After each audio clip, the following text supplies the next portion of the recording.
Welcome back. I'm Blaise Hope at the World Economic Forum on East Asia here in Jakarta with Sonita Lontoh of Trilliant. So what do you think of the forum so far? It has been great, I think my perspective is actually pretty unique because I'm an Indonesian citizen, but I've been living in the States for the last 25 years. So I actually view the forum as a kind of global but neutral platform where we can try to bridge, the theme for this year is actually anchoring trust in the new Asia regionalism. And of course, when we even look at Asia, it's a very big and diverse place, right? You know that, like each country has its own sets of like unique challenges and opportunities, so there is really no one size fits all.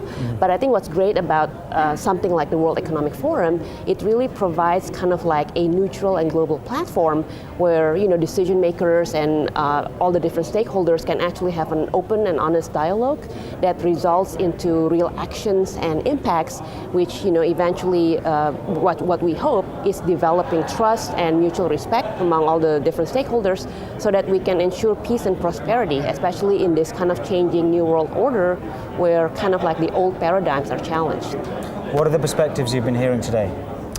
Oh, many perspectives. Of course, there's so many sessions, and most of the sessions I went to the aspirational Indonesia to kind of learn more about what some of the younger generation of Indonesia aspire to be. I also went to the, of course, sustainable living because that's kind of like my area of expertise, and also just talking about like how can we leverage technology to really help society to achieve this like cleaner, safer, more sustainable, more equitable way of living in the 21st century.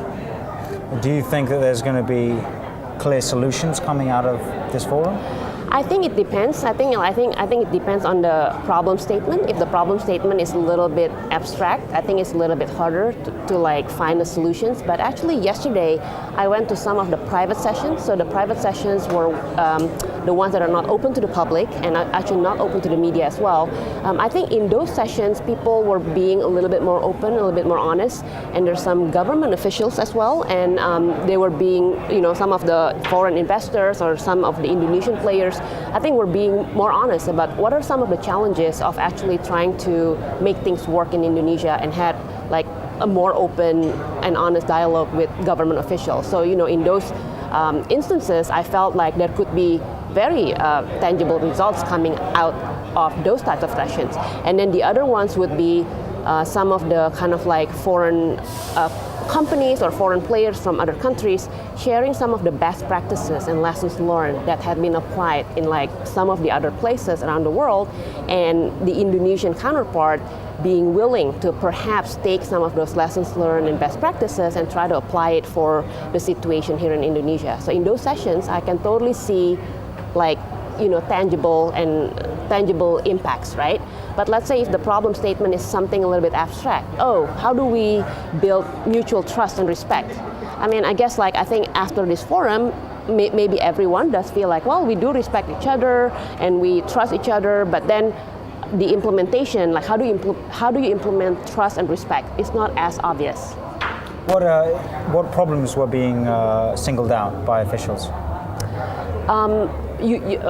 I would say bureaucracy, was a big problem. I think a lot of people shared that, sometimes in Indonesia, the rule of laws keep changing. So as foreign investors, they need clarity of law and they just need to know what is the rule of the game, So when investors know what the rules of the games are, then they can play within it. But if the rules of the games keep changing, depending on a new administration or a new official, then I don't think foreign investors really like that kind of investment environment. What did you think of President Joko Widodo's speech at the opening ceremony? Oh, it was amazing. And actually, that was my first time seeing President Widodo live. I thought he was genuine. I could feel that he was genuine, and he really delivered his message well. And I think he connected with the audience. And his message was very simple. Indonesia has challenges. The world is changing, but there are opportunities for you, and we can work together and come and invest in Indonesia. Do you think that, beyond seeming genuine, do you think it's feasible, the targets that his administration has set, from an outside perspective? Sure. That question, I think, can only be answered positively if President Jokowi and all the different parties behind him can actually work together to make things happen. Because sometimes the technicality and the knowledge and the know-how, you can always get it, right? Like if you don't have the know-how, get it from somewhere else. If you don't have the investments, people can help with investments. But if you have a gridlock within your own government ecosystem, then it will never be done. So I think like the impetus is for President Jokowi's government, and I'm using government as a very loose term, is the ecosystem of government need to really work together to make this happen. And they cannot be blocking each other. And how can the transfer of know-how happen? Perhaps the simplest thing is to require a joint venture, with a foreign entity that actually knows how to do it.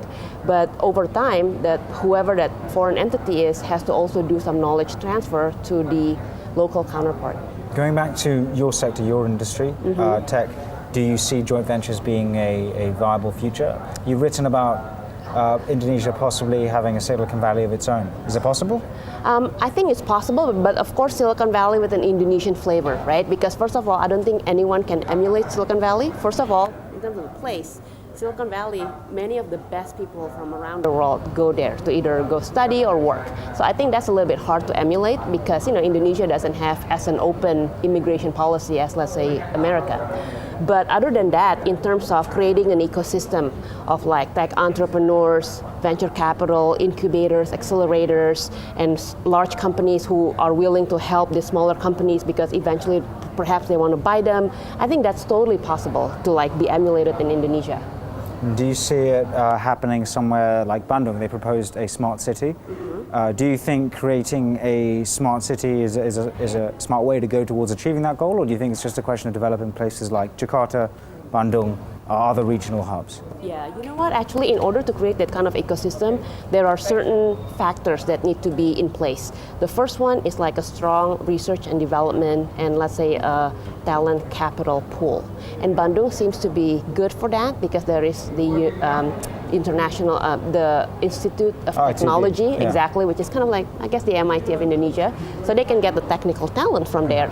And then my understanding is the new mayor of Bandung is very committed to it. So at least you know that the local government will support you, which is another kind of like factor. So talent, policy, and it seems the Bandung government is like supporting that. And then last but not least is a business model. Like can the local ecosystem find a business model where they can make money, like with whatever new venture that they are starting up. All right, great. Sonita, thank you so much for talking to us. Thank you so much. Thank you. And hopefully see you around at WEF tomorrow. Yeah, thank you. All right, take care. Great, thanks. Bye-bye. That's it from me today at the World Economic Forum here in Jakarta. See you tomorrow.